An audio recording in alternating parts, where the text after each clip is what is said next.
ఇప్పటివరకు ఎవరైనా మన ఛానల్ని సబ్స్క్రైబ్ చేసుకోకపోతే ఇప్పుడే సబ్స్క్రైబ్ చేసుకోండి. పక్కన ఉన్న బెల్ ఐకాన్ క్లిక్ చేసి ఆల్లో పెట్టుకోండి. నేను పెట్టే లేటెస్ట్ వీడియోస్ అన్ని మిస్ అవ్వకుండా చూడొచ్చు. భూమి మీద జరిగిన అత్యంత భయంకరమైన ఏవియేషన్ ట్రాజడీస్లో మలేషియన్ ఫ్లైట్ MH370 యొక్క డిసపియరెన్స్ కూడా ఒకటి. ఎన్నో సంవత్సరాల పాటు దీని యొక్క ఎగ్జాక్ట్ లొకేషన్ కోసం ఎంతోమంది రీసెర్చర్స్ ఎంతోమంది సెర్చర్స్ వెతుకుతూనే ఉన్నారు. వాళ్ళ యొక్క టైంని ఎనర్జీని చాలా పెద్ద మొత్తంలో వెచ్చించారు. బట్ అయినప్పటికీ కూడా రీసెర్చర్లు దీని యొక్క ఎగ్జాక్ట్ లొకేషన్ని పూర్తిగా కనుక్కోలేకపోయారు. అయితే రీసెంట్గా చేసిన కొన్ని రీసెర్చ్లు మాత్రం దీని యొక్క లొకేషన్ని దాదాపుగా కనుక్కుంది. ఈరోజు ఈ వీడియోలో దాని గురించి పూర్తిగా అర్థం చేసుకోవడానికి ప్రయత్నిద్దాం. అండ్ ఈ MH370కి సంబంధించిన షాకింగ్ డిస్కవరీ యొక్క డీటెయిల్స్ అన్ని కూడా క్లియర్గా అర్థం చేసుకునే ప్రయత్నం చేద్దాం. సో ఇంకెందుకు late, let's get into the video. చాలా మందికి MH370 ఫ్లైట్ డిసపియరెన్స్ యొక్క మిస్టరీ గురించి తెలియకపోవచ్చు. సో దాని గురించి మొదట ఎక్స్ప్లెయిన్ చేస్తాను. ఇది ఒక మలేషియన్ ఎయిర్లైన్స్ ఫ్లైట్ MH370. ఇది ఒక బోయింగ్ 777-200ER ఫ్లైట్. ఇది మలేషియాలోని కౌలాలంపూర్ నుంచి మార్చ్ 8, 2014 తన యొక్క ప్రయాణాన్ని మొదలుపెట్టింది. ఇది వెళ్లాల్సింది చైనాలోని బీజింగ్ ఇంటర్నేషనల్ ఎయిర్పోర్ట్కి అయితే ఇది చేరుకోవాల్సి ఉంటుంది. దీంట్లో మొత్తంగా ఆ టైంకి 227 మంది ప్యాసింజర్స్ ఉన్నారు, 12 మంది క్రూ మెంబర్స్ ఉన్నారు. అంటే మొత్తం కలిపి 239 మంది అయితే ఉన్నారు. అంతకుముందు అదే రూట్లో ఈ ఫ్లైట్ చాలాసార్లు ప్రయాణించింది కాబట్టి ఈసారి కూడా రొటీన్గానే తన యొక్క ప్రయాణాన్ని కొనసాగిస్తుందని అందరూ అనుకున్నారు. కానీ కొద్దిసేపట్లోనే ఏవియేషన్ హిస్టరీలో అతిపెద్ద మిస్టరీగా మారిపోతుందని ఎవరూ ఎక్స్పెక్ట్ చేయలేదు. ఈ ఎయిర్ క్రాఫ్ట్ అక్కడి లోకల్ టైం ప్రకారం 12:41 AM తన యొక్క ప్రయాణాన్ని మొదలుపెట్టింది. 38 నిమిషాల పాటు గాలిలో చాలా నార్మల్గా ప్రయాణించింది. అప్పటి వరకు ఎయిర్ప్లేన్ నుంచి కమ్యూనికేషన్స్ బాగానే వస్తూ ఉన్నాయి. ఎయిర్ ట్రాఫిక్ కంట్రోల్ వాళ్ళతో కమ్యూనికేట్ అవుతూ ఉన్నారు. దానికి ఏదైతే ప్లాన్ రూట్ ఇచ్చారో ఆ రూట్నే ఫాలో అవుతుంది. 1:19 వరకు ఇలాగే జరుగుతూ వచ్చింది. 1:19 టైంకి ఇది మలేషియన్ ఎయిర్ స్పేస్ నుంచి వియత్నామీస్ ఎయిర్ స్పేస్లోకి అయితే ఎంటర్ అయింది. So Kuala Lumpur air traffic control centre radio వాళ్ళు ఇమీడియట్గా ఈ విషయాన్ని వియత్నామీస్ ఎయిర్ స్పేస్ వాళ్ళకి తెలియజేసి వాళ్ళకి ఆ విమానం యొక్క డీటెయిల్స్ని దాని యొక్క కంట్రోల్ని హ్యాండ్ ఓవర్ చేశారు. అండ్ అదే టైంలో కో పైలట్ ఏమని రెస్పాండ్ అయ్యాడంటే గుడ్ నైట్ మలేషియన్ 370 అని తెలియజేశాడు. సో హ్యాపీగా విమానం ప్రయాణిస్తుందని అందరూ అనుకున్నారు. కానీ అదే MH370 నుంచి వినబడిన చిట్ట చివరి మెసేజ్. ఆ తర్వాత MH370 నుంచి ఎలాంటి మెసేజ్ రాలేదు. 1:21 తర్వాత నుంచి కూడా దాంతో ఎలాంటి కమ్యూనికేషన్ జరగలేదు. ఎందుకంటే 1:21 టైంలోనే ఆ ప్లేన్ యొక్క ట్రాన్స్పాండర్ ఆఫ్ అయిపోయింది. ఆ ట్రాన్స్పాండర్ ఆన్లో ఉంటేనే మనం గ్రౌండ్ బేస్డ్ రాడార్తో కమ్యూనికేట్ చేయగలుగుతూ ఉంటాం. మరి అది ఆఫ్ అయిందా ఫెయిల్ అయిందా అనేది అయితే మాత్రం మనకైతే తెలియదు. అది ఆఫ్ అయిపోవడం వల్ల సివిలియన్ రాడార్ ఇంకా దాన్ని ట్రాక్ చేయలేకపోయింది. But of course military radar అయితే మాత్రం అప్పటికి కంటిన్యూస్గా దాన్ని ట్రాక్ చేస్తూనే ఉంది MH370ని. మిలిటరీ రాడార్ ద్వారా మనకు తెలిసిన ఇన్ఫర్మేషన్ ఏంటంటే MH370 దాని యొక్క ప్లాన్ రూట్ నుంచి డీవియేట్ అయిపోయింది. అంటే అది బేసిక్గా నార్త్కి వెళ్ళి బీజింగ్కి వెళ్లాల్సి ఉంటుంది. బట్ అలా కాకుండా అది వెస్ట్ వైపుకి తిరిగిపోయి మలై పెనిన్సులా వైపు వెళ్ళిపోయింది. అండ్ ట్రాన్స్పాండర్ కూడా ఆఫ్ అయిపోవడం వల్ల మనం వాళ్ళకి ఎలాంటి సిగ్నల్ ఇవ్వలేకపోతున్నాం. బట్ ఎయిర్ క్రాఫ్ట్ యొక్క శాటిలైట్ కమ్యూనికేషన్ సిస్టమ్ ఇప్పటికీ ఆన్లో ఉండడం వల్ల అది ప్రతి గంటకు ఒకసారి హవర్లీ పింగ్స్ పంపుతూ వచ్చింది.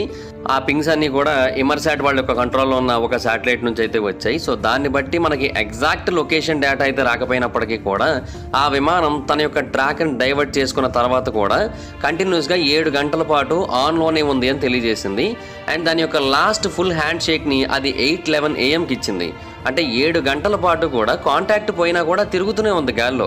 హాయ్ ఫ్రెండ్స్, మీరు ఎప్పుడైనా సరే 5,000 రూపాయల ప్రొడక్ట్ 250 రూపాయలకి రావడానికి గమనించారా? లేదు కదా. కానీ అమెజాన్, ఫ్లిప్కార్ట్ లాంటి కంపెనీస్ ఏం చేస్తూ ఉంటాయంటే కొన్ని గోల్డెన్ హవర్స్ టైంలో మెగా డీల్స్ ఇస్తూ ఉంటాయి. ఆ డీల్స్ టైంలో ఒక్కొక్క ప్రొడక్ట్ మీద 90% నుంచి 95% వరకు డిస్కౌంట్ అయితే ఉంటుంది. అయితే ఈ డీల్స్ కోసం మీరు కాన్స్టెంట్గా ఆ యాప్స్ చెక్ చేస్తూ ఉండలేరు కదా. కానీ మీకోసం నేను వాటన్నిటిని కూడా కాన్స్టెంట్గా చెక్ చేస్తూ ఉంటాను. అండ్ దాంట్లో ఎప్పుడు ఏ డీల్ పెట్టినా కూడా ఇమీడియట్గా మీకు ఆ ప్రొడక్ట్ని అయితే షేర్ చేస్తాను. మీరు ఇమీడియట్గా ప్రొడక్ట్ని పర్చేస్ చేయొచ్చు దాని నుంచే. అండ్ అంతేకాదు కొన్ని ఎక్స్ట్రాడినరీ ప్రొడక్ట్స్ ఉంటాయి, వాటిని మీరు బయట ఎక్కడ కూడా చూడరు. వాటి గురించి కూడా నేను మీకు షేర్ చేస్తాను. మీరు సింపుల్గా చేయాల్సింది ఒకటే, కింద డిస్క్రిప్షన్లో మన టెలిగ్రామ్ ఛానల్ లింక్, మన వాట్సాప్ ఛానల్ లింక్, మన ఇన్స్టా బ్రాడ్కాస్ట్ ఛానల్ లింక్ ఉంటాయి. వీటిలో మీరు ఏ యాప్ ఎక్కువగా వాడతారో ఆ యాప్కి సంబంధించిన లింక్ మీద క్లిక్ చేసి ఆ యాప్లో ఉన్న మన ఛానల్ని ఫాలో అవ్వండి. దాంట్లో రెగ్యులర్గా చాలా ప్రొడక్ట్స్ అయితే మీకు అప్డేట్ అవుతూ ఉంటాయి. అండ్ ఆ ప్రొడక్ట్స్లో మీకు ఏది నచ్చినట్టయితే దాన్ని మీరు కొనుగోలు చేయొచ్చు వెంటనే. సో డిస్క్రిప్షన్లో లింక్స్ ఉన్నాయి, వెంటనే ఫాలో అవ్వండి. ఈ డేటా అంతా తెలిసిన తర్వాత ఆ విమానం ఎక్కడ కూలిపోయి ఉండొచ్చు అనే పాయింట్ని దృష్టిలో పెట్టుకొని ఆ తర్వాత ఈ విమానం కోసం most extensive search and rescue operations in history చేపట్టారు. అంటే మార్చ్ 8, 2014 ఇనీషియల్ ఎఫర్ట్స్ అయితే స్టార్ట్ చేశారు.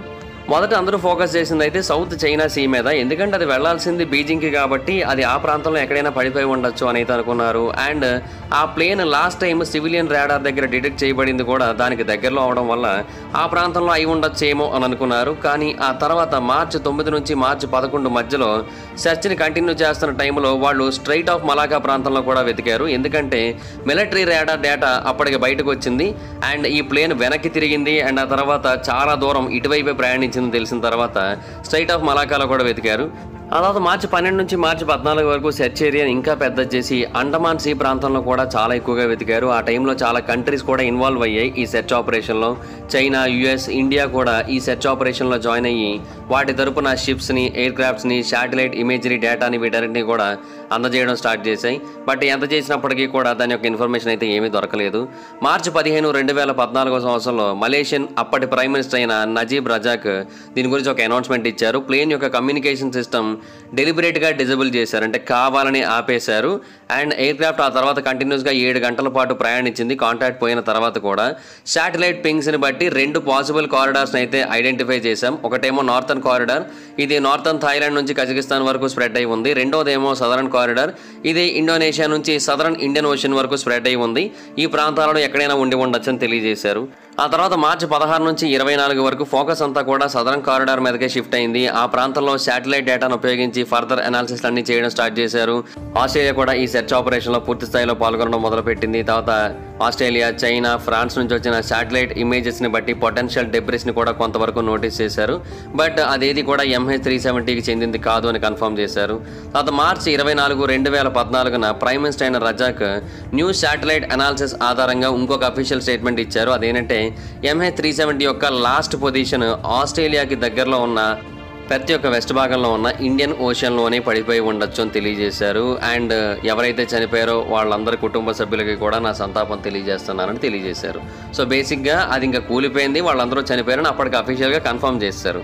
తర్వాత మార్చి 25 నుంచి ఏప్రిల్ వరకు ఆ సదరన్ ఇండియన్ ఓషన్లో సెర్చ్ కంటిన్యూస్గా నడుస్తూనే వచ్చింది. చాలా ships, air crafts, multiple countries నుంచి వచ్చిన ఎయిర్ క్రాఫ్ట్ క్యారియర్స్ అన్నీ కూడా వచ్చి ఆ ప్రాంతంలో వెతికాయి. చాలా చోట్ల ఆక్వాస్టిక్ సిగ్నల్స్ని కూడా కనుగొన్నారు.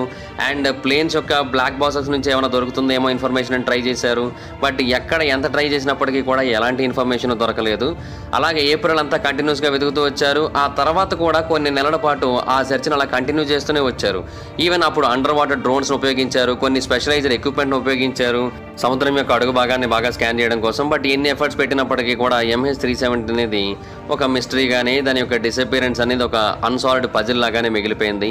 సో అందులో ఉన్న వాళ్ళందరి యొక్క ఫ్యామిలీస్ కానీ లేదంటే వాళ్ళ యొక్క ప్రేమించే వ్యక్తులు కానీ చాలా బాధలో ఉన్నారు. వాళ్ళని ఆ బాధలోనే అలాగే ఉంచేసింది. అండ్ ఏవియేషన్ రంగం మొత్తాన్ని కూడా ఒక షాక్కి గురి చేసింది. ఎంత సెర్చ్ చేసినప్పటికీ కూడా దొరకకపోవడం అనేది వాళ్ళని ఇంకా ఆశ్చర్యానికి గురి చేసింది. చాలా అడ్వాన్స్డ్ టెక్నాలజీ వాడారు, అయినా కూడా దొరకలేదు. ప్రపంచమంతా ఈ మిస్టరీని సాల్వ్ చేయడానికి కమిట్ అయింది, అయినా కూడా దొరకలేదు. ఇది చాలా మందికి ఆశ్చర్యాన్ని కలిగిస్తూ వచ్చింది. సో అలాగా ఆ MH370 యొక్క ఫైనల్ రెస్టింగ్ ప్లేస్ ఏంటనేది ఎవరికి కూడా తెలియకుండా పోయింది. బేసిక్గా దాని యొక్క డిసపియరెన్స్ అలాగే ఒక మిస్టరీగా మిగిలిపోవడానికి చాలా రీజన్స్ ఉన్నాయనేది చాలామంది చెప్పే పాయింట్. అండ్ చాలా రకాల థియరీస్ కూడా ఉన్నాయి. అందులో కొన్ని కాంట్రవర్షియల్ అండ్ ఇంట్రోగింగ్ థియరీస్ కూడా ఉన్నాయి. అండ్ ఇన్ఫ్యాక్ట్ ఈ మలేషియన్ ఎయిర్లైన్స్ ఫ్లైట్ MH370 ఇలా అయిపోవడానికి కారణం అని చెప్పేదైతే మొట్టమొదటి మేజర్ రీజన్ ఏంటో తెలుసా, దాని యొక్క పైలట్ ఆత్మహత్య అని. ఆ ఫ్లైట్ యొక్క పైలట్ పేరు జహారియా అహ్మద్ షా. ఇతను కావాలని ఆ విమానాన్ని సదరన్ ఇండియన్ ఓషన్లోకి తీసుకొని వెళ్ళి తన లైఫ్తో పాటుగా ఆ ప్లేన్లో ఉన్న మొత్తం 238 మంది యొక్క లైఫ్ని కూడా కావాలని అంతం చేశాడని చాలామంది తెలియజేస్తూ ఉంటారు. దానికి చాలామంది చెప్పే మొదటి ఎవిడెన్స్ ఏంటంటే MH370 వెళ్ళిన ఫ్లైట్ పాత్. బేసిక్గా కౌలాలంపూర్ నుంచి అది నైట్ 12:41కి టేక్ ఆఫ్ అయింది కదా మార్చి 8, 2014. తర్వాత ఆ ప్లేన్ బీజింగ్కి వెళ్లాల్సి ఉంటుంది. అండ్ అలా వెళ్లాల్సిన రూట్ చాలా అంటే చాలా నార్మల్ రూట్, అంటే ప్రతిసారి అదే రూట్లో ప్రయాణిస్తూ ఉంటుంది. అండ్ ఆ ప్రాంతంలో ప్రయాణించే పైలట్స్ అందరికీ కూడా దాని గురించి చాలా ఎక్స్పీరియన్స్ ఉంటుంది. అది సౌత్ చైనా సీ మీదుగా వెళుతూ ఉంటుంది. బట్ 1:19 టైంలో ఆ ప్లేన్ చివరిగా వెర్బల్ కాంటాక్ట్ చేసిన తర్వాత ఎయిర్ ట్రాఫిక్ కంట్రోల్ వాళ్ళతో గుడ్ నైట్ మలేషియన్ 370 అని చెప్పిన తర్వాత కొన్ని నిమిషాలకే ప్లేన్స్ యొక్క ట్రాన్స్పాండర్ కావాలని ఆపేసినట్టుగా ఆగిపోవడం, అలాగే అకార్స్ అంటే air craft communication, addressing and reporting system కూడా స్విచ్ ఆఫ్ అయిపోవడం. అంటే స్విచ్ ఆఫ్ అయిందో డిజేబుల్ అయిందో మొత్తానికి అయితే ఆగిపోయింది. ప్లేన్ అయితే మాత్రం సివిలియన్ రాడార్లో కంప్లీట్గా ఇన్విజిబుల్గా మారిపోయింది. ఆ తర్వాత కావాలని చేసినట్టుగానే విమానం ఒక షార్ప్ లెఫ్ట్ టర్న్ తీసుకుంది. అంత అవసరం లేదు కదా, ఒకళ్ళు స్ట్రైట్గా వెళ్ళాలనుకుంటే వెళ్ళిపోవచ్చు, కానీ అలా చేయకుండా షార్ప్ లెఫ్ట్ టర్న్ తీసుకుంది. అండ్ మలై పెనున్సులా వైపు అయితే వెళ్ళిపోయింది. అండ్ స్ట్రైట్ ఆఫ్ మలాకాను కూడా దాటుకుంటూ వెళ్ళిపోయింది. ఆ తర్వాత మళ్ళీ రైట్ తీసుకొని ఇండియన్ ఓషన్ యొక్క సౌత్ భాగం మీద ప్రయాణించడం మొదలుపెట్టింది. అలాగా 6 గంటల పాటు ప్రయాణించిన తర్వాత దాని యొక్క ఫ్యూల్ అంతా కూడా అయిపోయిన తర్వాత అది నీటి లోపల క్రాష్ అయిపోయింది. సో డెఫినెట్గా పైలట్ కావాలని ఇదంతా చేశాడని చాలామంది అభిప్రాయపడుతున్నారు. తర్వాత రెండవ ఎవిడెన్స్ ఏంటంటే పైలట్ యొక్క బ్యాక్గ్రౌండ్ అండ్ బిహేవియర్. బేసిక్గా అహ్మద్ షా ఒక 53 ఏళ్ల వయసు ఉన్న వెటరన్ పైలట్. అతనికి 18,000 గంటల ఫ్లయింగ్ ఎక్స్పీరియన్స్ అయితే ఉంది. అతను ఒక మ్యారీడ్ పర్సన్, 3 పిల్లలు కూడా ఉన్నారు.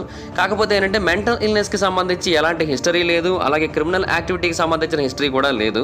కాకపోతే కొంతమంది ఇన్వెస్టిగేటర్స్, కొంతమంది ఎక్స్పర్ట్స్ చెప్పింది ఏంటి అంటే అతనికి ఉన్న పర్సనల్ ఆర్ ప్రొఫెషనల్ ప్రాబ్లమ్స్ మనకి పూర్తిగా తెలియకపోవచ్చు. దాని కారణంగానే అతను ఆత్మహత్య చేసుకుని ఉండొచ్చు, అందువల్లనే వీళ్ళంతా కూడా చనిపోయి ఉండొచ్చు అని తెలియజేశారు. అండ్ ఇంకొంతమంది అయితే అతనికి మ్యారేజ్ రిలేటెడ్గా ఇష్యూస్ ఉన్నాయని, ఇంకొక ఎఫ్ఐఆర్ ఉందని, అలాగే అతను ఒక పొలిటికల్ యాక్టివిస్ట్ అని, మలేషియన్ గవర్నమెంట్ని అపోజ్ చేసిన పర్సన్ అని, దీని పరంగా కూడా అతనికి చాలా డిప్రెషన్ ఉంది, చాలా లోన్లీగా ఫీల్ అవుతున్నాడని కూడా తెలియజేశారు. ఇంకొంతమంది తెలియజేసింది అయితే ఏవియేషన్తో అతనికి చిరాకేసింది, తన యొక్క కెరియర్ని చాలా అద్భుతంగా ముగించాలి అనుకున్నాడు. సో అందుకని అతను ఆత్మహత్య చేసుకోవాలనుకున్నాడు. అండ్ చేసుకునేది ఏదో చాలా గొప్పగా చేయాలని డిసైడ్ అయ్యాడు, అందుకే ఇలా చేశాడని చెబుతూ ఉంటారు. మూడోది ఏంటంటే ఆ పైలట్ యొక్క ఇంటిలో ఒక హోమ్ ఫ్లైట్ సిమ్యులేటర్ ఉంది. ఈ సిమ్యులేటర్లో ఆ డిసపియరెన్స్ తర్వాత పూర్తిగా ఇన్వెస్టిగేషన్ చేస్తున్నప్పుడు తెలిసిన విషయం ఏంటంటే అతను ఏదైతే పాత్లో వెళ్ళాడో ఆ పాత్ అతని యొక్క పర్సనల్ కంప్యూటర్లో ఆ సిమ్యులేటర్లో ఉంది. అఫ్కోర్స్ చాలామంది పైలట్స్ ఇలాగా సిమ్యులేటర్ని వాడుతూ ఉంటారు ప్రాక్టీస్ చేయడం కోసం. బట్ ఇతను ఏదైతే పాత్లో వెళ్ళాడో అదే పాత్ దాంట్లో కూడా కనబడింది.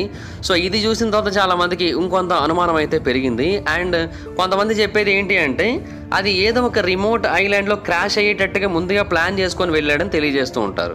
అండ్ ఇన్ఫ్యాక్ట్ అతని యొక్క సిమ్యులేటర్ నుంచి కొన్ని వారాల క్రితమే ఒక డేటాను కూడా డిలీట్ చేశాడు. ఆ డేటాలో ఏముందో మనకు పూర్తిగా తెలియదు. తెలిసినట్టయితే అతనే అసలు కారణం అనే విషయం బయటపడుతుందన్న ఉద్దేశంతోనే దాన్ని డిలీట్ చేసి ఉండొచ్చని తెలియజేస్తున్నారు.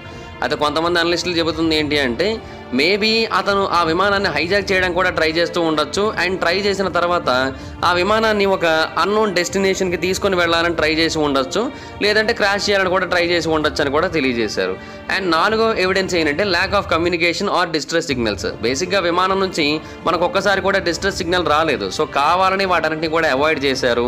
ఎయిర్ ట్రాఫిక్ కంట్రోల్తో కూడా కాంటాక్ట్ అవాయిడ్ చేశారు. మొత్తం అన్ని కూడా ఆపేశారు. కమ్యూనికేషన్ సిస్టమ్స్ అండ్ రాడార్లో కనబడే సిస్టమ్ అన్నింటినీ ఆపేశాడు. పోనీ లోపల ఉన్న వాళ్ళు ఎవరైనా సరే సిగ్నల్స్ ఇచ్చే అవకాశం ఉందేమో అన్న ఉద్దేశంతో అతను ముందుగానే డోర్స్ అన్నింటినీ కూడా క్లోజ్ చేసి, అంటే కాక్పిట్ డోర్ని కంప్లీట్గా డిసేబుల్ చేసేసి, ఎమర్జెన్సీ ట్రాన్స్పాండర్ని ఆపేసి, లోపల క్యాబిన్ మొత్తాన్ని కూడా డీప్రెషరైజింగ్ చేయడం ద్వారా మొత్తం వాళ్ళందరూ కూడా కన్ఫ్యూజన్ స్టేట్లో, కంగారు పడే స్టేట్లో ఉన్న టైంలో ఇద్దరు వాళ్ళందరినీ అప్పుడే చంపేసి ఆ తర్వాత విమానాన్ని నీటి లోపల తీసుకొని వెళ్ళిపోయి ఉండొచ్చు. లేదు అంటే వాళ్ళందరూ ఆ కంగారులో ఉన్నప్పుడు తీసుకొని వెళ్ళి నీటి లోపల పడేసి ఉండొచ్చు అని తెలియజేస్తున్నారు. అండ్ ఐదో ఎవిడెన్స్గా చెబుతున్న పాయింట్ ఏంటంటే ఇన్నేళ్ల పాటు ఇన్వెస్టిగేషన్ చేస్తున్నా, ఇంత సర్చ్ చేస్తున్నప్పటికీ కూడా దీని గురించి మనం ఎలాంటి ఎక్స్ప్లెనేషన్ ఇవ్వలేకపోతున్నాం. సో కావాలని ఒక మోటివ్తో దీన్ని మాయం చేశారు, ఒక మోటివ్తోనే వాళ్ళందరినీ కూడా చంపేశారు. అందుకనే మనకి దీని గురించి అసలు ఏమాత్రం ఇన్ఫర్మేషన్ అయితే తెలియట్లేదు. ఒకవేళ ఎవరైనా ఉగ్రవాద సంస్థ ఇలా చేశారు అనుకుందామంటే ఏ ఉగ్రవాద సంస్థ కూడా దీని యొక్క రెస్పాన్సిబిలిటీని క్లెయిమ్ చేయలేదు. ఎలాంటి మెకానికల్ ఫెయిల్యూర్ జరగలేదు. వెదర్ కండిషన్స్ వర్స్ట్గా ఉన్నట్టుగా కూడా ఎక్కడ ఐడెంటిఫై కాలేదు. ఎక్కడ ఫైర్ యాక్సిడెంట్ జరిగినట్టుగా కానీ, ఎక్స్ప్లోషన్ జరిగినట్టుగా కానీ ఎలాంటి సంకేతాలు లేవు. అండ్ స్ట్రగుల్ కానీ, ఇంటర్ఫిరెన్స్ కానీ ఇలాంటివి ఏమైనా జరిగినట్టుగా కూడా ఎక్కడా తెలియట్లేదు. సో డెఫినెట్గా ఎవరో ఒక్క పర్సనే చేసి ఉండాలి, ఆ పర్సన్ డెఫినెట్గా క్యాప్టెనే అయి ఉండాలి అనేది చాలామంది యొక్క ఉద్దేశం.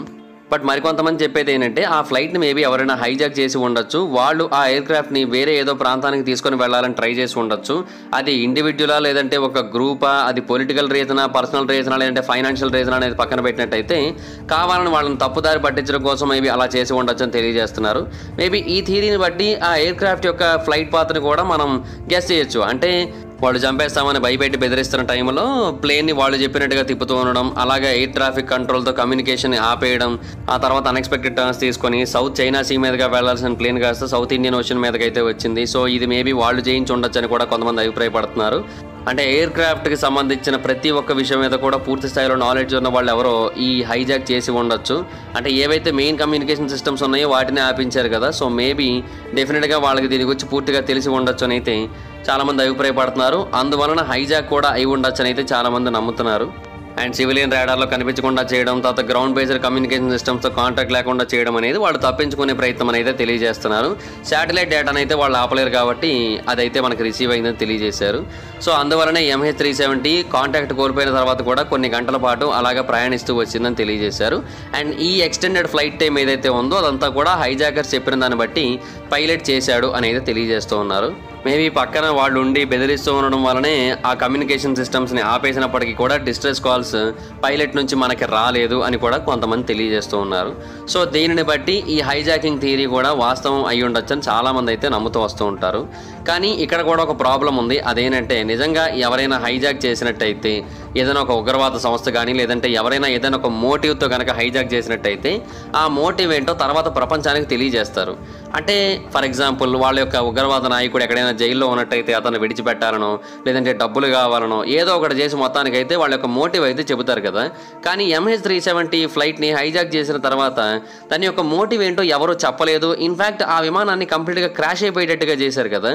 మరి అలా చేయడం వెనక ఉన్న ఉద్దేశం ఏంటి?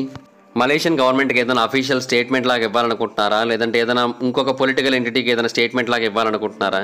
బట్ ఇందులో మనకి ఎక్కడ కూడా లాజిక్ కనబడట్లేదు. ఎందుకంటే ఎవరు ముందుకు వచ్చి రెస్పాన్సిబిలిటీ క్లెయిమ్ చేసుకోలేదు. మేమే చేసాం, మేమే చేయించాం, ఇంకొకసారి మీరు ఇలాంటి తప్పులు చేసినట్టయితే మేము ఇలాంటి హైజాక్లు ఇంకెన్నో చేస్తాం, ఇంకెంతో మందిని చంపేస్తాం, గుర్తుపెట్టుకోండి అని చెప్పలేదు. అండ్ ఆ విమానాన్ని హైజాక్ చేసి ఇంకెక్కడికో దూరంగా తీసుకొని వెళ్ళి డబ్బులు కానీ లేదంటే వాళ్ళకి కావాల్సింది కానీ డిమాండ్ చేయలేదు, ఏమీ చేయలేదు కదా. జస్ట్ ఆ ఎయిర్ క్రాఫ్ట్ని ముంచేశారంతే. సో అందువల్ల ఏంటంటే హైజాక్ అనే కాన్సెప్ట్ని కూడా ఆబ్వియస్లీ మనమైతే యాక్సెప్ట్ చేయలేము. కాకపోతే ఈ థియరీలో కూడా ఇంకొక పాయింట్ అయితే ఉంది. అదేంటంటే దీన్ని ఒక సంస్థ వాళ్లే చేశారు అని ఎక్కడ రూల్ ఉంది? ఒక వ్యక్తి యొక్క పర్సనల్ ఎజెండా కారణంగా కూడా ఈ హైజాక్ జరిగి ఉండొచ్చు, అతను కూడా దీన్ని మునిగిపోయేలా చేసి ఉండొచ్చు అని అభిప్రాయపడుతున్నారు. అంటే పైలట్ ఎలాగైతే తన ఆత్మహత్య చేసుకోవాలి అనుకున్న టైంలో దాన్ని భారీ స్థాయిలో ముగించాలనుకున్నాడు, తనతో పాటుగా అందరినీ చంపేయాలనుకున్నాడు, అందుకే విమానాన్ని క్రాష్ చేసాడని చెబుతూ వస్తున్నారు కదా. సేమ్ అదే కైండ్ ఆఫ్ పాయింట్ ఇక్కడ కూడా వర్తిస్తూ ఉండొచ్చు. ఆ విమానంలో ఉన్న ఎవరైనా ఒక వ్యక్తి ఆత్మహత్య చేసుకోవాలనుకొని తనతో పాటుగా అందరూ చనిపోవాలి అని కోరుకుంటున్నట్టయితే మేబీ ఆ ఎయిర్ క్రాఫ్ట్ సంస్థ ఏదైతే ఉందో దానికి సంబంధించిన పాత ఎంప్లాయీ ఎవరైనా సరే ఆ సంస్థ మీద రివెంజ్ తీసుకోవడానికి ట్రై చేసినట్టయితే అప్పుడు అతని యొక్క మోటివ్ ఏంటో చెప్పడానికి ఎవరు లేరు. ఆ తర్వాత అతని యొక్క ఎజెండా ఏంటి, ప్రాపగాండా ఏంటని చెప్పడానికి కూడా ఎవరు లేరు. అంటే అతను లేదా ఆమె ఎవరైనా అయి ఉండొచ్చు. సో వాళ్ళే లేరు కాబట్టి ఇంకా వాళ్ళ మోటివ్ చెప్పడానికి ఆప్షనే లేదు కదా. అలా కూడా అయి ఉండొచ్చు అని కొంతమంది అభిప్రాయపడుతున్నారు. అయితే మరికొంతమంది ఏమని చెబుతున్నారంటే దీన్ని 9/11 అటాక్స్తో కంపేర్ చేస్తున్నారు. అంటే MH370 కూడా సేమ్ అలాగే హైజాక్ చేసి ఒక ఉగ్రవాద దాడిని సృష్టించాలన్న ఉద్దేశంతో అలా చేశారని తెలియజేశారు. అండ్ ఇది కూడా నిజమయ్యే అవకాశాలు ఉన్నాయి. ఎందుకంటే ఆ విమానంలో చాలా అంటే చాలా పెద్ద వెపన్ ఉంది. ఇన్ఫ్యాక్ట్ ఆ వెపన్ని వాడి చాలా భారీ స్థాయిలో అటాక్ అయితే చేయొచ్చు. But of course A group కూడా రెస్పాన్సిబిలిటీ క్లెయిమ్ చేయలేదు కాబట్టి మనం అయితే చెప్పలేం. కానీ నిజానికైతే మాత్రం ఆ MH370 విమానాన్ని ఒక వెపన్గా వాడుకోవచ్చు. అండ్ ఇంకొంతమంది చెప్పేది ఏంటంటే MH370ని పొరపాటున కొంతమంది కాల్ చేశారని తెలియజేస్తూ ఉంటారు. అంటే బేసిక్గా కొన్ని మిలిటరీ ట్రయల్స్ అవుతూ ఉంటాయి సముద్రంలో. మిలిటరీ వాళ్ళు రెగ్యులర్గా చేసే కొన్ని ఎక్సర్సైజెస్లో భాగంగా వాళ్ళు కొన్నింటిని టెస్ట్ చేస్తూ ఉంటారు. అండ్ ఆ టైంలో కూడా సౌత్ చైనా సీలో, సౌత్ ఇండియన్ ఓషన్లో ఇలాంటి పరీక్షలన్నీ జరుగుతూ ఉన్నాయి. సో మేబీ ఏదైనా ఒక ఎయిర్ క్రాఫ్ట్ కానీ లేదంటే ఏదైనా ఒక ఎయిర్ క్రాఫ్ట్ క్యారియర్ కానీ దీన్ని ఒక పొటెన్షియల్ థ్రెట్గా భావించి మిలిటరీ ఎక్సర్సైజ్ జరుగుతున్న టైంలో ఫైర్ డ్రిల్స్ అవుతూ ఉంటాయి కదా, ఆ టైంలో పొరపాటున దీన్ని కాల్ చేసి ఉండొచ్చు అని తెలియజేశారు. అంటే ఇంతకు ముందు కూడా సివిలియన్ ఎయిర్ క్రాఫ్ట్స్ని పొరపాటున కాల్ చేసిన సందర్భాలు ఉన్నాయి. అంతెందుకు 1988 సంవత్సరంలో US నేవీ వాళ్ళు పొరపాటున ఒక ఇరాన్ విమానాన్ని కాల్ చేశారు. ఇరాన్ ఎయిర్ ఫ్లైట్ 655ని పొరపాటున ఒక హాస్టైల్ జెట్గా భావించి కాల్ చేయడం జరిగింది. ఆ టైంలో అందరూ కూడా చనిపోయారు. అలాగే మేబీ MH370 కూడా కాల్చివేయబడి ఉండొచ్చు అని కొంతమంది చెప్పే మాట. ఎందుకంటే అది ఏ ప్రాంతంలో అయితే ప్రయాణిస్తూ ఉందో ఆ ప్రాంతంలో చాలా చోట్ల ఎక్సర్సైజ్ జరుగుతూ ఉన్నాయి. ఇన్ఫ్యాక్ట్ ఆ ప్లేన్ ఇష్టం వచ్చినట్టుగా టర్నింగ్లు తిరుగుతూ ఉంది కదా, అలా తిరగడానికి కూడా కారణంగా కొంతమంది చెప్పేది ఏంటి అంటే ఇలాగ దీన్ని షూట్ చేయడానికి రాకెట్స్, మిసైల్స్ ఇవన్నీ కూడా వస్తూ ఉన్నాయి. సో దాని నుంచి తప్పించుకోవడానికి అలా చేయడం జరిగింది. అండ్ దాని యొక్క కమ్యూనికేషన్ కోల్పోయింది కదా ఎయిర్ ట్రాఫిక్ కంట్రోల్ వాళ్ళతో. సో దానివల్ల అది పూర్తి స్థాయిలో టెన్షన్స్లో ఉండి కూడా మేబీ ఇష్టం వచ్చినట్టుగా టర్న్స్ తీసుకొని ఉండొచ్చు, అలాగా మలై పేరెంట్స్ లాగా వచ్చేసి ఉండొచ్చు అని కూడా తెలియజేస్తూ వచ్చారు. అండ్ విమానం యొక్క ట్రాన్స్పాండర్ ఆగిపోయింది కూడా వియత్నామీస్ ఎయిర్ స్పేస్లోకి ఎంటర్ అయిన వెంటనే. అంటే అది చీకట్లోకి వెళ్ళిపోవాలనుకుంటోంది. అంటే దేనికో కనబడకుండా దాక్కోవాలనుకుంటోంది ఆ విమానం. అంటే దానికి ఏదో థ్రెట్ ఉంది ఆ టైంలో. సో అందుకని దాని నుంచి తప్పించుకోవడం కోసమే MH370 అలాగే ఇష్టం వచ్చినట్టుగా తిరిగింది అనేది కొంతమంది చెప్పే మాట. కాకపోతే ఒకటి, నిజంగానే ఆ టైంలో ఏదైనా మిజైల్ తగిలి ఇది కనుక పేలిపోయినట్టయితే ఒక గవర్నమెంట్ కాకపోతే ఇంకో గవర్నమెంట్ అయినా దాన్ని నోటీస్ చేసి మనకు తెలియజేసేది. ఎందుకంటే ఆ టైంలో చాలా గవర్నమెంట్స్ ఒక మిలిటరీ ఎక్సర్సైజ్ జరుగుతూ ఉన్నాయి ఆ ప్రాంతంలో. సో వాళ్ళందరూ చెప్పేవారు మనకి. బట్ ఎవరు చెప్పలేదంటే మేబీ అలా జరగలేదు. అయితే ఇంకొక పాయింట్ కూడా ఉంది. బేసిక్గా అదేంటంటే ఇలాంటి సంఘటనలు జరిగినప్పుడు చాలా ప్రాబ్లమ్స్ ఎదురవుతాయి ఫర్దర్గా. ఏ దేశం అయితే అలా చేస్తుందో ఆ దేశానికి చాలా చెడ్డ పేరు వస్తుంది. తర్వాత డిప్లొమాటిక్ రిలేషన్స్ కూడా దెబ్బతింటాయి. అండ్ చాలా రకాలుగా క్షమాపణలు చెప్పాల్సి ఉంటుంది. అండ్ చాలా కాంపెన్సేషన్స్, పెద్ద పెద్ద తలనొప్పులు, ఇంటర్నేషనల్ మీడియా ఏగిపారేస్తుంది, UN కూడా తిరుగుతూ ఉంటుంది. ఇలా అన్నీ జరుగుతాయి కదా. సో వీటి నుంచి తప్పించుకోవడం కోసం కూడా కొన్నిసార్లు వీటిని కవరప్ చేస్తూ ఉంటారు. సో అలాగే ఏదైనా జరిగి మనకి చెప్పకుండా దాచి ఉంచారా అనేది మరికొంతమంది చెప్పే పాయింట్. అండ్ ఈ MH370 మిస్టరీకి చెందిన ఇంకొక పజిలింగ్ ఆస్పెక్ట్స్ ఏంటంటే దీని ఒక రెకేజ్ మనకు దొరకట్లేదు. అంటే కొంతవరకు డెబ్రిస్ దొరికింది, అది ఆ ప్లేన్కి చెందింది అని తెలిసింది. కాకపోతే ఇండియన్ ఓషన్లో ఉన్న దీని యొక్క మెయిన్ రెకేజ్ సైట్ ఏదైతే ఉందో అదైతే మాత్రం అసలు ఏమాత్రం కనబడలేదు మనకి. ఒకవేళ ఒక మిజైల్ వచ్చి దీన్ని కనుక పేల్చేసినట్టయితే మేబీ ఎయిర్ క్రాఫ్ట్ అంతా కూడా డిస్ట్రాయ్ అయిపోయేది. అప్పుడు అది చాలా భాగాలుగా విడిపోయేది. అండ్ డెఫినెట్గా డెబ్రిస్ అనేది చాలా ఏరియాలకు స్ప్రెడ్ అయిపోయి ఉండేది. బట్ ఎంతో కొంత అయితే మనకు దొరికేది. కానీ ఇక్కడ మాత్రం అలా కాదు, దొరకట్లేదు. పోనీ అండర్ వాటర్లో ఉందా అంటే అది కూడా లేదు. చాలా ఏళ్ల పాటు చాలామంది ఇండివిజువల్స్ అలాగ ముందుకు వచ్చి రీసెర్చ్లు చేశారు. ఒక అండర్ వాటర్ రెకేజ్ ఏమైనా దొరికినట్టయితే దీని యొక్క మిస్టరీ వేడుతుంది కదా అన్న ఉద్దేశంతో, దీనికి సంబంధించిన ఏదైనా ఎవిడెన్స్ దొరుకుతుందన్న ఉద్దేశంతో మెయిన్గా ఆ షూట్ డౌన్ థియరీని సపోర్ట్ చేసేందుకు చాలామంది ముందుకు వచ్చారు. బట్ ఎంతమంది ఎన్ని క్లెయిమ్స్ చెప్పినప్పటికీ కూడా వెరిఫై చేయగలిగే ఎవిడెన్స్ అయితే మనకు దొరకలేదు. సో దానివల్ల ఏంటంటే స్కెప్టిసిజం పెరిగిపోతూ వచ్చింది. ఆ ప్లేన్ యొక్క డిసఫిరెన్స్ జరిగింది ఒక సింగిల్ యాక్సిడెంట్ కారణంగానో, పైలట్ యాక్షన్ కారణంగానో కాదు. చాలా రకాల ఇన్సిడెంట్స్ అయితే జరిగాయి. దాని కారణంగానే అదైతే కనబడకుండా మాయమైపోయిందని తెలియజేశారు. అండ్ కొంతమంది అయితే సదరన్ ఆర్క్ థియరీని కూడా సపోర్ట్ చేస్తూ వచ్చారు. అంటే శాటిలైట్ హ్యాండ్ షేక్స్ని బేస్ చేసుకొని వాళ్ళైతే తెలియజేస్తూ వచ్చారు. సో MH370 మొత్తానికైతే ఇండియన్ ఓషన్లోనే మునిగిపోయిందని అయితే తెలియజేశారు.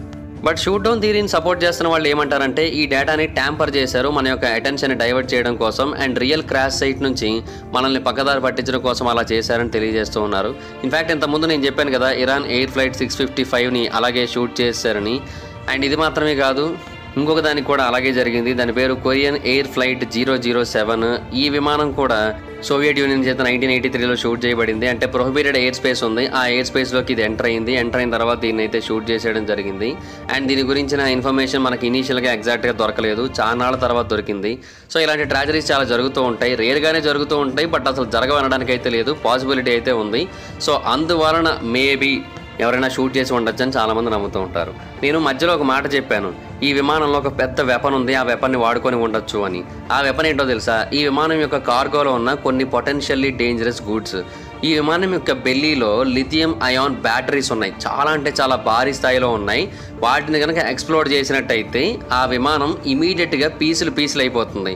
ఒకవేళ ఏదైనా మెకానికల్ ప్రాబ్లం కనుక వచ్చి ఆ లిథియం అయాన్ బ్యాటరీస్లో ఏమైనా ఇష్యూ కనుక వచ్చి అవన్నీ బ్లాస్ట్ అయినట్టయితే డెఫినెట్గా విమానం ఏం దొరకదు మనకి. ఈ లిథియం అయాన్ బ్యాటరీస్ని ఎలక్ట్రానిక్ డివైసెస్లో వాడుతూ ఉంటారు, స్మార్ట్ ఫోన్స్, ల్యాప్టాప్స్, కెమెరాస్ వీటన్నిటిలో వాడుతూ ఉంటారు. ఇవి బేసిక్గా కొన్ని కండిషన్స్లో చాలా వాలటైల్గా ప్రవర్తిస్తూ ఉంటాయి. అంటే ఆ బ్యాటరీస్ డ్యామేజ్ అవుతూ ఉంటాయి షార్ట్ సర్క్యూట్ కారణంగా, లేదంటే ఓవర్ ఛార్జర్ కారణంగా, లేదంటే హై టెంపరేచర్స్కి ఎక్స్పోజ్ అయినప్పుడు వాటికి మంటలు వస్తూ ఉంటాయి, ఈవెన్ పేలిపోతూ ఉంటాయి కూడా. So federal aviation administration FAA వాళ్ళు ఆల్రెడీ ఇలాగ జరిగిన ఎన్నో ఇన్సిడెంట్స్ గురించి డాక్యుమెంటెడ్ ఇన్ఫర్మేషన్ కూడా ఉంచారు. అంటే లిథియం అయాన్ బ్యాటరీస్ విమానాల్లో మంటలను కలగజేసిన సంఘటనల గురించి. సో మేబీ MH370లో కూడా అలాంటిది జరిగి ఉండొచ్చు అని తెలియజేస్తున్నారు. ఎందుకంటే దాంట్లో కూడా చాలా పెద్ద సంఖ్యలో లిథియం అయాన్ బ్యాటరీస్ని అయితే తీసుకొని వెళ్తున్నారు. సో వాటి యొక్క మాల్ ఫంక్షన్ ఆర్ డ్యామేజ్ కారణంగా అవి ఫైర్ని క్రియేట్ చేసి ఆ తర్వాత మొత్తం అన్ని బ్లాస్ట్ అయ్యి విమానాన్ని పేల్చేసి ముక్కలు అయిపోయేటట్టు చేసి ఉండొచ్చు అని కూడా తెలియజేస్తున్నారు. అండ్ ఇన్ఫ్యాక్ట్ కొంతమంది చెప్పేది ఏంటంటే కార్గోలో వచ్చిన ఫైర్ కారణంగానే ర్యాపిడ్ డీకంప్రెషన్ జరుగుతూ ఉంటుంది అండ్ కొన్ని క్రిటికల్ సిస్టమ్స్ ఫెయిల్ అవుతూ ఉంటాయి. సో బేసిక్గా ఆ విమానంలో ఆ ఫైర్ యాక్సిడెంట్ అనేది జరగడం వల్లే ఎమర్జెన్సీ సిస్టమ్స్ అన్నీ కూడా ఫెయిల్ అయిపోయి, కమ్యూనికేషన్ సిస్టమ్స్ అన్నీ కూడా ఫెయిల్ అయిపోయి, ట్రాన్స్పాండర్ కూడా ఫెయిల్ అయిపోయి ఎమర్జెన్సీ ల్యాండింగ్ కోసం pilot near by suitable airport ఏదైతే ఉంటుందో అక్కడికి వెళ్ళడం కోసం ఇష్టం వచ్చినట్టుగా దాన్ని టర్న్ చేసి ఉండొచ్చు. అండ్ ఆ తర్వాత ఎయిర్ క్రాఫ్ట్ ఇంకొంచెం డ్యామేజ్ అవుతూ ఉండొచ్చు. అలా డ్యామేజ్ అయిన ప్లేన్ అలాగే కంటిన్యూ అవుతూ వచ్చింది, ఫ్యూయల్ అయిపోయిన వరకు నడుస్తూ వచ్చింది. ఆ తర్వాత ఫైనల్గా ఎక్కడో ఒక చోట క్రాష్ అయిపోయి ఉండొచ్చు అని కూడా తెలియజేశారు. సో ఇలా కూడా జరిగి ఉండొచ్చు అనేది చాలామంది యొక్క నమ్మకం. డెఫినెట్గా ఒకవేళ విమానంలో ఫైర్ కనుక బ్రేక్ అయినట్టయితే ఇలాగే జరిగే అవకాశాలు అయితే ఉన్నాయి. కాకపోతే ఏంటంటే విమానంలో ఫైర్ క్రియేట్ అయినట్టయితే డిస్ట్రెస్ కాల్స్ రావాలి కదా పైలట్స్ నుంచి, బట్ వాళ్ళ నుంచి ఒక్క డిస్ట్రెస్ కాల్ కూడా రాలేదు. మేబీ ఫైర్ చాలా ఫాస్ట్గా అంటుకుంది అనుకుందాం, బట్ అలా అయినప్పటికీ కూడా వాళ్ళకి డిస్ట్రెస్ కాల్ పంపడానికి ఎంతో కొంత టైం అయితే ఉంటుంది. బట్ వాళ్ళు మాత్రం అలా చేయలేదు అండ్ ఎమర్జెన్సీ ల్యాండింగ్కి ఎక్కడ కూడా ప్రయత్నించినట్టు అనిపించలేదు. సో అందువల్ల ఈ థియరీని కూడా చాలామంది అయితే కొట్టిపడేస్తున్నారు. బట్ ఇంతకుముందు ఇలాంటి సంఘటనలు చాలా జరిగాయి. అంతేందుకు 2010లో యూపీఎస్ కార్గో ప్లేన్లో సేమ్ ఇలాగే జరిగింది. అది దుబాయ్లో క్రాష్ అయింది, అది ఫైర్ బ్రేక్ అయింది. దాని లోపల ఇన్వెస్టిగేషన్ చేస్తే తెలిసిన విషయం ఏంటంటే అది చాలా పెద్ద సంఖ్యలో లిథియం అయాన్ బ్యాటరీస్ని తనతో పాటుగా తీసుకొని వెళుతోంది. దాని కారణంగానే జరిగిందని తెలియజేశారు. అలాగే బోయింగ్ 787 డ్రీమ్ లైనర్ కూడా సేమ్ ఇలాగే జరిగింది 2013వ సంవత్సరంలో. సో పెద్ద సంఖ్యలో లిథియం అయాన్ బ్యాటరీస్ని కనుక విమానాల్లో తీసుకుని వెళ్ళినట్టయితే ప్రాబ్లం అయితే ఉంటుంది. అండ్ MH370లో కూడా సేమ్ అలాగే జరిగింది. బట్ దాని కారణంగానే యాక్సిడెంట్ జరిగిందని ప్రూవ్ చేయడానికి అయితే మాత్రం మన దగ్గర ఎలాంటి ఆధారాలు కూడా లేవు. అండ్ తర్వాత మలేషియన్ గవర్నమెంట్ దీన్ని అఫీషియల్గా కన్ఫర్మ్ చేసింది కూడా. ఎస్, మేము పట్టుకెళ్ళాం, దాని ద్వారా కార్గోలో చాలా వరకు బ్యాటరీస్ ఉన్నాయని తెలియజేసింది. దాని కారణంగా ఫైర్ యాక్సిడెంట్ జరగలేదని వాళ్ళు చెప్పలేదు, జరిగే అవకాశం ఉంది అని తెలియజేశారు. బట్ దానివల్లే జరిగిందని చెప్పలేమని కూడా తెలియజేశారు. సో అలాగే ఆ థియరీ కూడా ఒక థియరీగానే మిగిలిపోయింది తప్ప అది కూడా ఎగ్జాక్ట్ ప్రూఫ్గా అయితే మాత్రం మారలేదు. కాకపోతే ఒకటి, ఈ ఇన్సిడెంట్ జరిగిన తర్వాత మాత్రం అంతటి భారీ స్థాయిలో, అంటే ఈ విమానంలో 200 కిలోగ్రామ్స్కి పైగానే ఆ బ్యాటరీస్ అయితే ఉన్నాయి కదా, సో అంతటి భారీ స్థాయిలో బ్యాటరీస్ని విమానాల్లో షిప్మెంట్ చేయడానికి అంగీకరించలేదు ఆ తర్వాత నుంచి కూడా. అంటే చాలా వరకు రూల్స్ని అయితే చేంజ్ చేయడం జరిగింది. కొన్ని కొత్త ఏవియేషన్ గైడ్లైన్స్ అయితే తీసుకొని వచ్చారు. బట్ విమానం ఒకవేళ గాల్లోనే పేలిపోయినట్టయితే చాలామంది దాన్ని గమనించేవారు. అట్లీస్ట్ సముద్రంలో ఉన్న షిప్స్లో ఉన్న వాళ్ళైనా సరే చాలామంది చూసేవారు. బట్ ఎవరూ చూడలేదు కాబట్టి అలా జరిగి ఉండకపోవచ్చు అనేది చాలామంది చెప్పే పాయింట్. అలాగే దాని యొక్క డెబ్రిస్ కూడా దొరకలేదు కదా, సో అందువల్ల దాన్ని అయితే మనం కన్ఫర్మ్ చేయలేం. బట్ ఇనీషియల్గా కొంతమంది రీసెర్చర్లు ఆస్ట్రేలియాలోని యూనివర్సిటీ ఆఫ్ వెస్టర్న్ ఆస్ట్రేలియా నుంచి వచ్చి ఆ ప్రాంతంలో పరిశోధనలు చేశారు. వాళ్ళు ఆ క్రాష్ సైట్ని చాలా అంటే చాలా డీటెయిల్గా అనాలిసిస్ చేయడానికి అయితే ట్రై చేశారు. వాళ్ళ టైంలో రివర్స్ డ్రిఫ్ట్ మోడలింగ్ టెక్నాలజీని అలాగే న్యూ ఎయిర్ క్రాఫ్ట్ ట్రాకింగ్ టెక్నాలజీని ఉపయోగించి డెబ్రిస్ని అనలైజ్ చేయడానికి ట్రై చేశారు. అంటే బేసిక్గా ఈ రివర్స్ డ్రిఫ్ట్ మోడలింగ్ అనే టెక్నిక్ ఏం చేస్తూ ఉంటుందంటే ఓషన్ యొక్క కరెంట్స్ని ట్రాక్ చేస్తూ ఉంటుంది. అంటే విండ్స్ని, వేవ్స్ని, వీటన్నిటిని కూడా ట్రాక్ చేస్తూ వాటి యొక్క మూవ్మెంట్ని గమనిస్తూ ఉంటుంది. అప్పుడు నీటి లోపల ఉన్న ఆబ్జెక్ట్స్ గురించి మనకు డీటెయిల్గా తెలుస్తాయి. అండ్ టీం వాళ్ళు ఈ టెక్నిక్ను ఉపయోగించడం ద్వారా 22 పీసెస్ ఆఫ్ డెబ్రిస్ని అయితే కనుగొన్నారు. ఇన్ఫ్యాక్ట్ వాటిలో కొన్నింటిని MH370 కన్ఫర్మ్ చేశారు, మిగతావి కూడా MH370 అయి ఉండొచ్చు అని తెలియజేశారు. ఇన్ఫ్యాక్ట్ అందులో ఒక ఫ్లాప్ దొరికింది, ఒక వింగ్ పార్ట్ దొరికింది, ఒక క్యాబిన్ యొక్క ఇంటీరియర్ ప్యానల్ దొరికింది. అలాగే వాళ్ళు డెబ్రిస్ని అయితే కనుగొన్నారు. అలాగే వాళ్ళు శాటిలైట్ డేటాని కూడా వేరే దగ్గర నుంచి కూడా తీసుకొని దాన్ని బట్టి కూడా పరిశోధనలు అయితే చేశారు, డ్రిఫ్ట్ అనాలిసిస్ చేశారు. అండ్ ఆ రిజల్ట్స్ అన్ని కూడా ప్రాపర్గా వ్యాలిడేట్ చేసి ఫైనల్గా 2 స్టడీస్ని అయితే రిలీజ్ చేశారు. మొదటి దాన్ని 2017లో రిలీజ్ చేశారు. అప్పుడు MH370 యొక్క రెస్టింగ్ ప్లేస్ని longitude 96.5 E and latitude 32.5 decide చేశారు. అంటే అది 40 నుంచి 25 కిలోమీటర్ల రేడియస్లో ఉంటుందని తెలియజేశారు. ఈ లొకేషన్ మనకి నార్త్ ఎండ్ ఆఫ్ సెర్చ్ ఏరియాలో ఉంటుంది. బేసిక్గా ఎక్కడైతే మనం ఎక్కువగా వెతికామో ఆ ప్రాంతంలోనే ఉన్నట్టుగా అయితే తెలియజేశారు. ఆ తర్వాత అఫీషియల్ సెర్చ్ ఆపరేషన్ని జనవరి 2017లో ఆపేశారు. బట్ వీళ్ళ యొక్క సెకండ్ స్టడీని 2021లో రిలీజ్ చేశారు. ఆ టైంలో న్యూ ఎయిర్ క్రాఫ్ట్ ట్రాకింగ్ టెక్నాలజీని ఉపయోగించారు. దాని పేరు WSPR, అంటే వీక్ సిగ్నల్ ప్రాపగేషన్ రిపోర్టర్. ఈ టెక్నాలజీని ఉపయోగించి దాన్ని ట్రాక్ చేయడానికి అయితే ట్రై చేశారు MH370ని. WSPR ఏం చేస్తూ ఉంటుందంటే లో పవర్ రేడియో సిగ్నల్స్ని కమ్యూనికేట్ చేయడానికి ఉపయోగిస్తూ ఉంటుంది వేరే స్టేషన్స్తో. అండ్ ప్రపంచం మొత్తం ఇది పనిచేస్తూ ఉంటుంది. సో దాన్ని ఉపయోగించి MH370 యొక్క ట్రాన్స్మిటర్ ఆన్ బోర్డ్లో ఉన్నప్పుడు ఎలాంటి సిగ్నల్స్ని పంపింది, ప్రతి గంటకి ఎలాంటి సిగ్నల్స్ని మనకి రిసీవ్ చేసుకునేటట్టు చేసింది, ఫ్యూయల్ అయిపోయేంత వరకు వీటన్నిటిని కూడా ట్రాక్ చేశారు. ఈ సిగ్నల్స్ని ఉపయోగించి ఆ ఫ్లైట్ పాత్ని రీకన్స్ట్రక్ట్ చేయడానికి అయితే ట్రై చేశారు. అండ్ ఫైనల్గా 67 పొజిషన్స్ అయితే కనుగొన్నారు వాళ్ళు. MH370 అక్కడే ఉండి ఉండొచ్చు అని తెలియజేశారు. అండ్ కాంటాక్ట్ పోయిన తర్వాత కూడా 6 గంటల 27 నిమిషాల పాటు అది కంటిన్యూ అయింది దాని యొక్క లాస్ట్ రాడార్ పొజిషన్ నుంచి అని అయితే తెలియజేశారు. అండ్ ఆ 67లో కూడా 29 ప్రాంతాల్లో మనకి ప్రైమరీ క్రాష్ సైట్స్ అయితే ఉంటాయని తెలియజేశారు. అంటే వాటికి వాళ్ళు ఇచ్చిన లాంగిట్యూడ్ అండ్ లాటిట్యూడ్ ఏంటంటే 128 degrees south and 99.934 degrees east అయితే ఇచ్చారు. సో ఆ ప్రాంతాలలోనే మనకి ఎక్కువగా డెబ్రిస్ అయితే దొరుకుతుందని తెలియజేశారు. బేసిక్గా ఈ ప్రాంతం 1560 కిలోమీటర్ల దూరంలో ఉంది పెర్త్కి, అది కూడా వెస్టర్న్ భాగంలో. రెండోసారి వాళ్ళు ఇచ్చిన స్టడీ డీటెయిల్స్ ఏవైతే ఉన్నాయో అవి అంతకుముందు బోయింగ్ వాళ్ళు ఇచ్చిన స్టడీ డీటెయిల్స్ చాలా ప్రాపర్గా మ్యాచ్ అయ్యాయి. అండ్ అంతేకాకుండా మార్సాట్ డీటెయిల్స్తో కూడా మ్యాచ్ అయ్యాయి. డ్రిఫ్ట్ అనాలిసిస్ బై యువాతో కూడా మ్యాచ్ అయ్యాయి. సో డెఫినెట్గా MH370 ఆ ప్రాంతంలోనే ఉండి ఉండొచ్చు అని అయితే చాలా మంది నమ్మడం మొదలు పెట్టారు. అండ్ టీం వాళ్ళు సజెస్ట్ చేసింది ఏంటంటే ఆ WSPR టెక్నాలజీని ఉపయోగించి మనం రిమోట్ ఏరియాస్లో ఉన్న వేరే ఎయిర్క్రాఫ్ట్స్ని కూడా ట్రాక్ చేయొచ్చు అని తెలియజేశారు. సో ఫర్దర్గా ఇలాంటి డిసపియరెన్స్ జరగకుండా ఉండేందుకు మనం దీన్ని వాడుకోవచ్చు అని తెలియజేశారు. సో వీళ్ళు ఇచ్చిన ఇన్ఫర్మేషన్ అప్పట్లో చాలా మంది నమ్మారు. ఈవెన్ విక్టిమ్స్ యొక్క ఫ్యామిలీస్ అండ్ ఫ్రెండ్స్ వీళ్ళందరూ కూడా ఈ స్టడీస్ ని నిజమని నమ్మారు. అండ్ దీన్ని కనుక పూర్తి స్థాయిలో ఉపయోగించినట్టయితే రివర్స్ డ్రిఫ్ట్ మోడలింగ్ ద్వారా WSPR టెక్నాలజీ ద్వారా ఎగ్జాక్ట్ లొకేషన్ని కనుక్కోవచ్చు. సో మీరు కొంచెం ట్రై చేసినట్టయితే అది దొరుకుతుంది అని అయితే చాలా మంది అభిప్రాయపడ్డారు. బట్ గవర్నమెంట్ అఫీషియల్స్ మాత్రం పెద్దగా పట్టించుకోలేదు దాన్ని. బట్ ఆ టైంలో ఇంకొక కొత్త రీసెర్చ్ వచ్చింది. ఆ రీసెర్చ్ రిపోర్ట్ని సబ్మిట్ చేసిన పర్సన్ పేరు రిచర్డ్ జాఫ్రీ అనే పర్సన్ UWAతో కొలాబరేట్ అయ్యి తను అంతకుముందు చేసిన కొన్ని రీసెర్చ్లను కూడా కలిపి ఒక రీసెర్చ్ రిపోర్ట్ని క్రియేట్ చేశాడు. రిచర్డ్ జాఫ్రీ అనే పర్సన్ ఒక బ్రిటిష్ ఏరోనాటికల్ ఇంజనీర్. అతను బేసిక్గా MH370 మీద ఎన్నో ఏళ్ల పాటు స్టడీస్ చేశాడు. దానికోసం అతను ఒక కొత్త టెక్నాలజీని ఉపయోగించాడు. అంటే బేసిక్గా ఎయిర్ క్రాఫ్ట్ యొక్క ఫ్లైట్ పాత్ని, దాని యొక్క ఇంపాక్ట్ లొకేషన్ని కనుక్కోవడం కోసం శాటిలైట్ రాడార్ యొక్క ఓషనోగ్రాఫిక్ అండ్ రేడియో డేటాని మిక్స్ చేశాడు. అతని రీసెర్చ్ మొత్తంగా 232 పేజీల పాటు ఉంది. అండ్ అందులో అతను చాలా మందిని ఇన్వాల్వ్ చేశాడు. అంటే పెద్ద పెద్ద ఎకానమిక్స్ అయిన హానిస్ కోడ్జీ, అలాగే ప్రీఫ్రనర్ అయిన సైమన్ మాస్కెల్ వీళ్ళందరూ కూడా ఇన్వాల్వ్ అయ్యి ఉన్నారు. సో డెఫినెట్గా అతను చెప్పింది నిజమై ఉండొచ్చని చాలా మంది నమ్మారు. జెఫ్రీ యొక్క మెథడ్ కూడా WSPR నెట్ అనే టెక్నాలజీ మీద ఆధారపడి ఉంటుంది. WSPR వేరు, WSPR నెట్ వేరు. ఇది week signal propagation reporter network. ఇది వేరు, ఇందాక చెప్పుకున్నది వేరు. ఇది ఒక global network of amateur radio operators అనమాట. దీని ద్వారా ఏమవుతుందంటే లో పవర్ సిగ్నల్స్ని ట్రాన్స్మిట్ చేసి మళ్ళీ రిసీవ్ చేసుకుంటూ ఉంటారు. అండ్ అవి లాంగ్ డిస్టెన్స్ల వరకు కూడా ట్రావెల్ అవుతూ ఉంటాయి. ఈ సిగ్నల్స్ ఏం చేస్తూ ఉంటాయంటే మధ్యలో ఏదైనా ఎయిర్ క్రాఫ్ట్ ఉన్నట్టయితే దాని ద్వారా ఎఫెక్ట్ అయ్యి రిఫ్లెక్ట్ అవుతూ ఉంటాయి. అంటే మళ్ళీ ఎక్కడి నుంచి అయితే వెళ్ళాయో అక్కడికి తిరిగి వస్తూ ఉంటాయి. ఇలా రావడం వల్ల మనం ఆ సిగ్నల్ యొక్క స్ట్రెంత్ని బట్టి, అది వచ్చిన డైరెక్షన్ని బట్టి మనం ఆ ఎయిర్ క్రాఫ్ట్ యొక్క పొజిషన్ని అర్థం చేసుకోవడానికి ఉంటుంది. సో దీన్ని ఉపయోగించి అతను MH370 యొక్క పొజిషన్ని డిటెక్ట్ చేసి ట్రాక్ చేశాడు.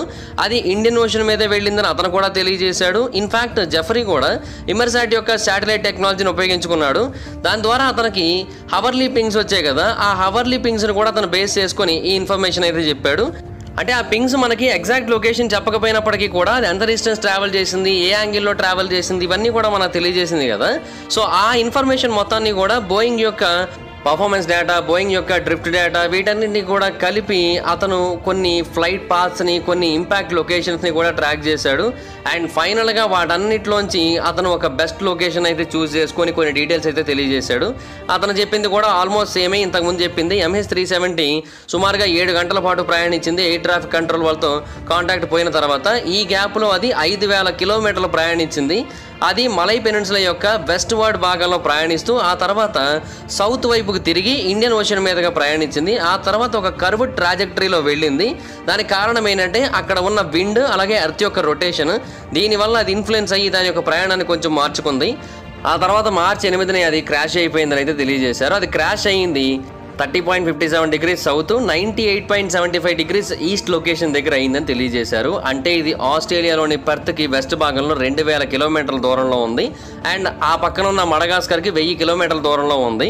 ఆల్రెడీ ఆ ప్రాంతంలో కొన్ని పరిశోధనలు అయితే చేశారు. బట్ ఎగ్జాక్ట్గా ఇతను చెప్పిన ప్రాంతంలో అయితే మాత్రం పూర్తి స్థాయిలో పరిశోధనలు అయితే జరగలేదు. సో అతని యొక్క రీసెర్చ్ అయితే మాత్రం MH370 విషయంలో ఒక గ్రౌండ్ బ్రేకింగ్ డెవలప్మెంట్ అని అయితే చాలామంది శాస్త్రవేత్తలు అభిప్రాయపడ్డారు. చాలామంది ఎక్స్పర్ట్స్ దీన్ని సపోర్ట్ చేశారు. ఇన్ఫ్యాక్ట్ పెద్ద యూనివర్సిటీస్ యొక్క ప్రొఫెసర్స్ కూడా దీన్ని యాక్సెప్ట్ చేశారు. యూనివర్సిటీ ఆఫ్ వెస్టర్న్ ఆస్ట్రేలియాలోని హెడ్ ఆఫ్ ఓషనోగ్రఫీకి చెందిన ప్రొఫెసర్స్ కూడా ఇంతకంటే బెస్ట్ రీసెర్చ్ అయితే మనం ఇవ్వలేము, అతని యొక్క అనాలిసిస్, అతని యొక్క location, drift data, debris drift ఇవన్నీ కూడా చూస్తూ ఉంటే అతను డెఫినెట్గా ప్రాపర్ ఆన్సర్ అయితే కనుక్కున్నాడని తెలుస్తోందని తెలియజేశాడు. ఇన్ఫ్యాక్ట్ విక్టిమ్స్ యొక్క ఫ్యామిలీ మెంబర్స్ కూడా దీన్ని 100% అప్రూవ్ చేశారు. సో డెఫినెట్గా అతను చెప్పిన లొకేషన్లో కనుక వెతికినట్టయితే మనకి ఆన్సర్ దొరుకుతుందని అయితే అందరూ కూడా అభిప్రాయపడుతున్నారు. సో ఎన్నో ఏళ్ల పాటు మనకు దొరకని జవాబుని అతను ఇప్పుడు కనుక్కున్నాడని అయితే చాలామంది శాస్త్రవేత్తలు అయితే తెలియజేశారు. బట్ అతని రీసెర్చ్ మీద ప్రస్తుతానికి హోప్స్ అయితే ఉన్నాయి, కానీ గవర్నమెంట్ అయితే ఇంకా దాని గురించి పూర్తి స్థాయిలో ఫోకస్ చేయలేదు. ఇంకా దాన్ని బేస్ చేసుకొని ఇంకొన్ని రీసెర్చ్లు చేయడానికి, ఇంకొంచెం ఎక్కువగా డీటెయిల్స్ కనుక్కోవడానికి మాత్రమే ట్రై చేస్తోంది. సో ఇన్ ఫ్యూచర్ అతని యొక్క రీసెర్చ్ ఆధారంగా మేబీ కొంచెం ఎక్కువ స్థాయిలో ఇన్వెస్టిగేషన్ చేసినట్టయితే అప్పుడు మనకు ఖచ్చితంగా దీని గురించి పూర్తి ఇన్ఫర్మేషన్ దొరికేసే అవకాశం ఉంటుంది. ప్రస్తుతానికైతే అండర్ వాటర్ డ్రోన్స్ని, కొన్ని స్పెషలైజ్డ్ ఎక్విప్మెంట్స్ని తీసుకొని వచ్చి కొన్ని ప్రాంతాల్లో ఓషన్ ఫ్లోర్ని అయితే స్కాన్ చేస్తున్నారు. సో కొన్ని నెలల్లో వీలైతే కొన్ని సంవత్సరాలలో ఈ MH370ని పూర్తిగా కనుక్కుంటాం అని అయితే అతను నమ్ముతున్నాడు. అతని యొక్క రీసెర్చ్ గురించి తెలిసిన వాళ్ళందరూ కూడా నమ్ముతున్నారు. బట్ ఇప్పటికైతే మాత్రం MH370 యొక్క ఎగ్జాక్ట్ లొకేషన్ అయితే మనకు తెలియలేదు. కానీ రిచర్డ్ అయితే చాలా కాన్ఫిడెంట్గా ఉన్నాడు. తను చెప్పిన చోట కనుక ప్రాపర్గా రీసెర్చ్ చేసినట్టయితే ఎగ్జాక్ట్గా దాని యొక్క లొకేషన్ తెలుస్తోందని. సో ఆ రోజు కోసం లెట్స్ వెయిట్ అంతే ఇంకా. సో దాట్స్ ఇంకా దిస్ ఇస్ ద వీడియో కనుక మీకు నచ్చినట్టయితే లైక్ చేయండి, వీడియో షేర్ చేయండి. ఇప్పుడు కేవలం మన ఛానల్ సబ్స్క్రైబ్ చేసుకోకపోతే ఇప్పుడే సబ్స్క్రైబ్ చేసుకోండి. పక్కన బెల్ ఐకాన్ ఆల్లో పెట్టుకోండి. నా ఫర్దర్స్ మిస్ అవ్వకుండా చూడొచ్చు. చాలా మంది చూస్తున్నారు కానీ సబ్స్క్రైబ్ చేసుకోవట్లేదు. So please to subscribe and click the bell icon also. నా ఇన్స్టాగ్రామ్ ఐడి జబర్దస్త్ మహేందర్, అక్కడ కూడా వచ్చి ఫాలో అవ్వచ్చు. Thank you so much guys. Bye bye. Meet next video. Bye bye. Hi friends, మీరు ఎప్పుడైనా సరే 5,000 రూపాయల ప్రోడక్ట్ 250 రూపాయలకి రావడానికి గమనించారా? లేదు కదా. కానీ అమెజాన్, ఫ్లిప్కార్ట్ లాంటి కంపెనీస్ ఏం చేస్తూ ఉంటాయంటే కొన్ని గోల్డెన్ హవర్స్ టైంలో మెగా డీల్స్ ఇస్తూ ఉంటాయి. ఆ డీల్స్ టైంలో ఒక్కొక్క ప్రోడక్ట్ మీద 90% నుంచి 95% వరకు డిస్కౌంట్ అయితే ఉంటుంది. అయితే ఈ డీల్స్ కోసం మీరు కాన్స్టెంట్గా ఆ యాప్స్ చెక్ చేస్తూ ఉండలేదు కదా. కానీ మీకోసం నేను వాటన్నిటిని కూడా కాన్స్టెంట్గా చెక్ చేస్తూ ఉంటాను. అండ్ దాంట్లో ఎప్పుడు ఏ డీల్ పెట్టినా కూడా ఇమీడియట్గా మీకు ఆ ప్రోడక్ట్ని అయితే షేర్ చేస్తాను. మీరు ఇమీడియట్గా ఆ ప్రోడక్ట్ని పర్చేస్ చేయొచ్చు దాని నుంచే. అండ్ అంతేకాదు కొన్ని ఎక్స్ట్రాడినరీ ప్రొడక్ట్స్ ఉంటాయి, వాటిని మీరు బయట ఎక్కడ కూడా చూడరు. వాటి గురించి కూడా నేను మీకు షేర్ చేస్తాను. మీరు సింపుల్గా చేయాల్సింది ఒకటే, కింద డిస్క్రిప్షన్లో మన టెలిగ్రామ్ ఛానల్ లింక్, మన వాట్సాప్ ఛానల్ లింక్, మన ఇన్స్టా బ్రాడ్కాస్ట్ ఛానల్ లింక్ ఉంటాయి. వీటిలో మీరు ఏ యాప్ ఎక్కువగా వాడతారో ఆ యాప్కి సంబంధించిన లింక్ మీద క్లిక్ చేసి ఆ యాప్లో ఉన్న మన ఛానల్ని ఫాలో అవ్వండి. దాంట్లో రెగ్యులర్గా చాలా ప్రొడక్ట్స్ అయితే మీకు అప్డేట్ అవుతూ ఉంటాయి. అండ్ ఆ ప్రొడక్ట్స్లో మీకు ఏది నచ్చినట్టయితే దాన్ని మీరు కొనుగోలు చేయొచ్చు వెంటనే. సో డిస్క్రిప్షన్లో లింక్స్ ఉన్నాయి, వెంటనే ఫాలో అవ్వండి.